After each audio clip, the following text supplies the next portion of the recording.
taxi home on a Friday or Saturday night after a few drinks with friends can be a nightmare. With thousands on the streets, there are easy pickings for bogus taxi drivers. Some are just after the money, but others have more sinister motives. We started driving and we came up to some traffic lights and he asked me to sit in the front. I pretended I was just on my phone texting and pretended I didn't hear him. I told him where my house was and he carried on driving past the house just a few doors up, parked the car. I went to get out of the taxi and the doors was locked, which I'd realised that he'd locked with central locking. He said to me, look, it's not going to take long. If you shut up, this will be quicker for you.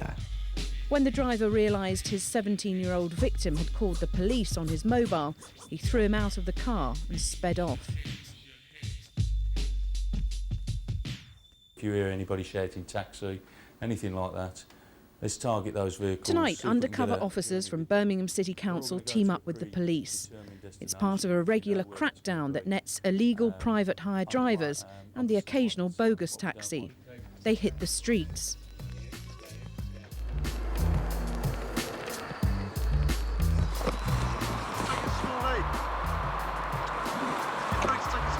Some drivers break the law by making street pickups without a telephone booking. Only black cabs are allowed to do that in Birmingham. After getting into this private hire car, council officers get ready to give some bad news. Waiting colleagues and police move in on this driver and others to make sure they're not bogus.